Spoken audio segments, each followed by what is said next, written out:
anyway, you know this, when a team clinches in any sport, and the reporter, dutifully asks him, well, who do you want to play in the next round?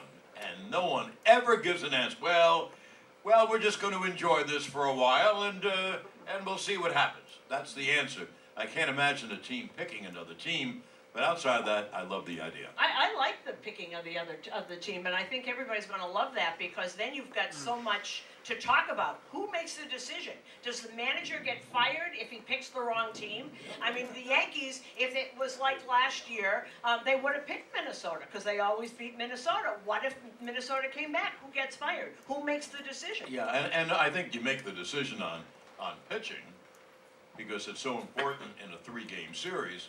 Anyway, I like the whole idea. I think it would breathe new life into baseball, and after all, if you say, well, it's cheapening it, well, it started to cheapen it when they went to division playoffs in the late 60s, 69, I think, 68 or 69.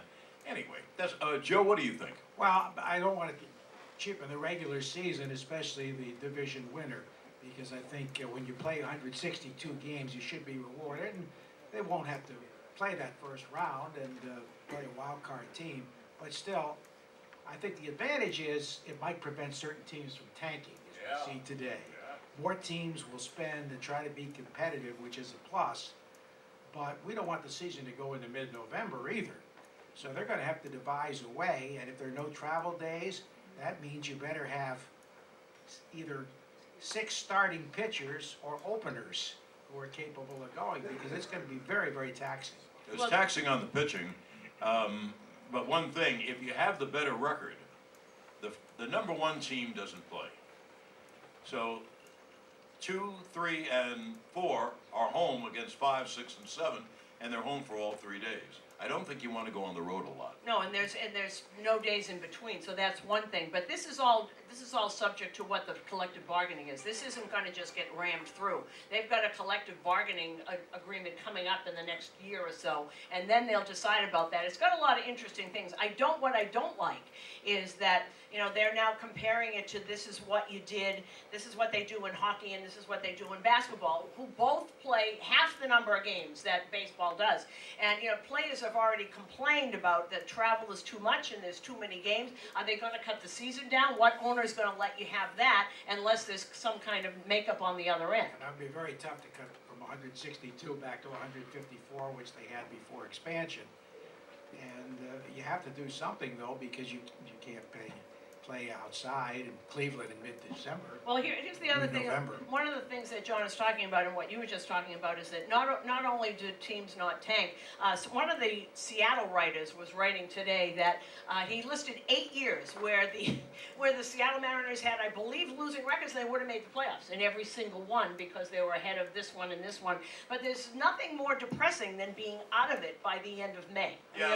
That's a very tough thing in baseball, and even though the Yanks have had so much success, believe me, I was with teams that did not have that success, and you're 20 games out in July, and you play every single day, and the games mean nothing at all. Also, another thing I like about it is that on Monday, I don't know the days of the week, the 3 games played are consecutive, and they're all in the same stadium, and you'll have games on like the NCAA basketball tournament, which is very popular. And you'd have games on it at 1 and at 2 and at 4 and at 5 or whatever the schedule would be. It'd be very exciting. I'd love to see it. But they better not take 4 hours each. No, they better. Playoff games tend to do. But one of the things that they're talking about is that what it'll stop is, like, there are teams that stood pat, quote unquote, at the deadline. If you've got a chance to get into this, if we're going to have a tournament like in NCAA, which gives me a little pause there, but if you're going to do that, maybe the Texas Rangers go get somebody last year. Maybe the Red Sox do something or else. Maybe teams that said, well, we're not going to make the wild card, but if we go and get somebody, we might be one of the 5 or 6 or 7. Yeah, easy. There are 7 teams in each league, and I think it'd be very good for baseball. I could see a lot of deals coming forth during the year, get that extra player or 2 to help you get in. Now, if you get in, who knows what happens. But I know, they're going to talk, I think their reaction has been mostly really, really positive, and I like that. And yeah, no, what I've been watch MLB Network all day. It's been really, really positive. And everybody says you should, if you're a purist. Well, I don't believe that when did you start being a purist? When the DH came in, or when they allowed other certain people to play, or when we went to division play and there were 3 divisions and 2 divisions? When did that happen?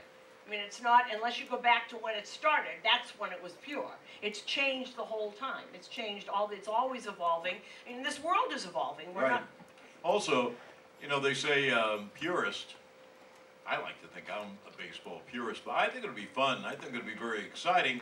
I think it would involve more teams, more deal. Honestly, I don't see a negative, but I like games, so I would like it because there'll be a lot more games. I'm sure it'll be tweaked considerably from where well, the the Players outline is Association right has now. something They'll have to a lot say. to say about And that. we're going to take a break, and we'll be back here at RiverSpring. I'm Suzyn Waldman, along with Joe Castiglione and the voice of the Yankees, John Sterling. We'll be right back.